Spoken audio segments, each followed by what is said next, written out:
Hey guys, welcome back to the Cult Classic Kids Show, and today we are talking about the three heavy hitting multiplayer shooters coming out this holiday season. Because honestly, a lot of my thoughts in general have changed as we've been awaiting these games to drop for the holiday season. At first, I was really excited for Battlefield 2042, and pretty much when it comes to multiplayers, I typically played Battlefield and Call of Duty more than I played Halo. One of the early videos I had made for the channel was me discussing why I don't play Call of Duty anymore. And I was pretty much saying, like, I'm excited to see what Battlefield 2042 will offer in comparison to Call of Duty because when it comes to Battlefield, they typically are in development for at least a couple of years more than that. And honestly, Battlefield has really disappointed me. The beta that came out was really lackluster. As someone who's light sensitive, the flashing bright white lights that on my HDR TV, my bright 4K HDR TV, were terrible on my eyes. And one thing that EA has made very clear to me is that they're more concerned with the advertising of the game rather than delivering a product that doesn't harm people who have epilepsy issues or light sensitivity issues. When you're completely okay with putting out a beta that literally has these glitchy, white, flashy lights that would definitely hurt someone's eyes or maybe trigger some sort of epilepsy issue to some people who are dealing with that. But you're more concerned with virtue signaling that one of your black female characters that are playable in the game are actually non binary. I am just at a loss for words. When you make the excuse before you drop your beta that it is an early build of that beta, meanwhile, the game is coming out like a month and a half from when you drop that beta, there is nothing you can do to convince me that this game is going to be ready because judging by how poorly the beta was running, I would think as a developer, I would do everything in my power to avoid putting a build like that out less than 2 months away from release in order to gain player confidence. I would avoid everything. I would do anything in my power to avoid that scenario.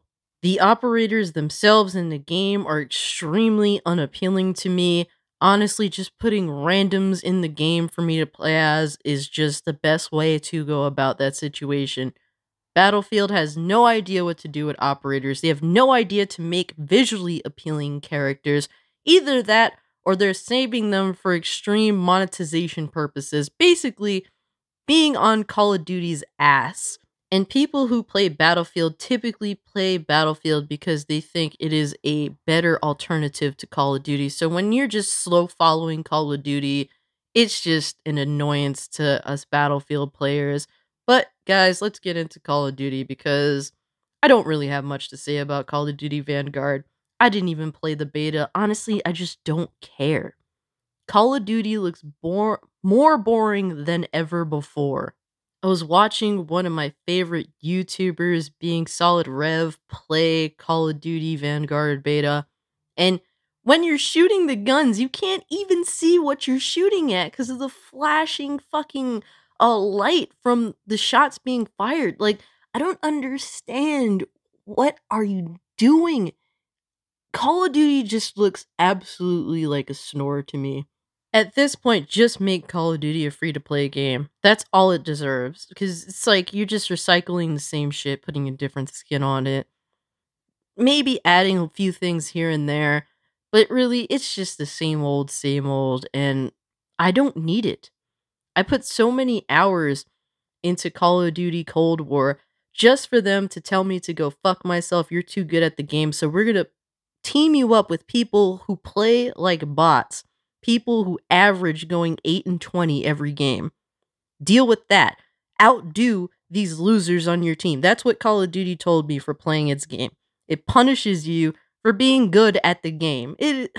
I can't be bothered. Such a joke, man. The only remotely interesting thing I think there is with Call of Duty is the single player campaign. I forget what the synopsis of it was, but the synopsis was slightly interesting to me. Basically, just separate your single player from your multiplayer. Maybe I'd play the single player, but I'm not paying $60 for the fucking game. That shit is fucking garbage. And honestly, the only thing that made me buy Cold War to begin with was the fact that a few of my friends had gotten it and they were clearly having fun at the time. So I ended up cracking and getting it to play with them. But nobody's getting Call of Duty Vanguard as far as I know. So really, there's absolutely no reason for me to jump on that shit show. But man, what has honestly surprised me the most out of basically awaiting these games to drop is the fact that I want to play Halo more than more than the games that I usually play. That is crazy to me. I have not played Halo in such a long time in any serious form or fashion whatsoever. Let's be honest, the game isn't launching with Forge in the multiplayer. It's not launching with co-op in the single player. There's no ray tracing. Those things are definitely negatives, but I guess it's something we have to look forward to when it does finally drop. None of these multiplayer games are going to be perfect at launch, that is for certain. But to me, the game that looks the most ready, the most interesting is indeed Halo Infinite. And I know people are making the rounds about Alex from Digital Foundry saying that Halo Infinite doesn't really look that good and making comparisons to Halo 4. And let's be real now, that dude has a lot of fucking stupid opinions. I mean, show me direct comparisons. Just Digital Foundry is only good on a technical level. The old dudes, the older dudes, I should say, seem to be okay. But when it comes to Alex, especially after his opinions on Project Eve and how the main character is old school and that her design is outdated just because she's voluptuous or whatever the fuck, his opinions are stupid and he's an idiot. I really just can't take that dude seriously. The other guys, they seem to stick more towards the technical basis that Digital Foundry is based upon. Whereas Alex, he likes to give his opinion, and to me, I think he just has really stupid opinions. But playing Halo Infinite Beta made me want to play more Halo once the beta was over. So I ended up going back and playing Halo 5. And man, playing Halo 5 is rough after playing Halo Infinite. First off, the stages are blocky as fuck in some scenarios, and despite playing with my friends, I really just wasn't very interested. I just wanted to play Halo Infinite. And that's not even from a visual perspective. When you're actually playing Halo 5, the fact that your shields won't regenerate when you're sprinting, having the bumper be the melee button, oh man, this shit was just, it was rough. And I didn't play that much of Halo 5, but having to play through that, I'm just like, this shit just feels so dated. I'm talking about Halo 5, not even Halo 4. So comparing Halo Infinite to Halo 4, insinuating that, man, Halo 4 is possibly a better experience. Y'all who really believe that are mental. I don't really know what else to say. That shit is hilarious. But anyways, guys, honestly, I'm all in on Halo Infinite. I have no interest in buying Battlefield 2042 or Call of Duty Vanguard. They have not appealed to me. They did not win me over in any way. They've actually, well, when it comes to Battlefield, it has turned me off even more. Halo Infinite is not perfect. It's definitely some shit missing. It's not cool, but I am more interested in playing the game. There's something there that is more than just like appealing to just the general audience. I mean, it's going to be free to play, so that's cool. I don't have to necessarily get Games Pass to play the multiplayer, which is a big plus. I honestly think that Call of Duty and Battlefield should be free to play games because I really have no interest in paying for them.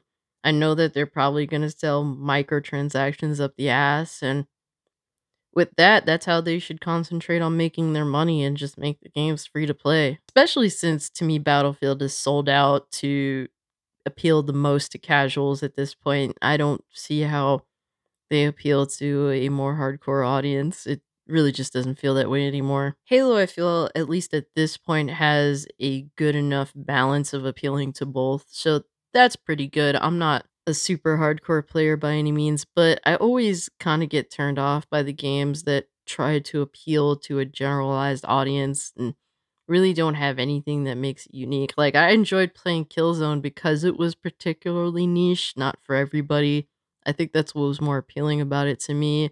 I met a lot of good people that weren't just casuals that played Killzone, and that's another reason why I did really love Killzone. It had the kind of people that I was like, and I could relate to, that also played that game. When you play Call of Duty or Fortnite, you come across a bunch of annoying ass kids or annoying ass people that are completely unrelatable, and it's kind of a turn off. But anyways, guys, that's my thoughts on these three games. Let me know which one you'll be getting this holiday season. If you can, like this video, share this video, subscribe to my YouTube channel, follow me over on Twitter if you want to continue the conversation. With all that being said, guys, I'm out. Peace. You want to be a mod, bro? Mod pro? What is that? No, I mean you want to be a mod for the A mod? I can't be a mod. I'm not a PC man. No, what do you mean? I mean.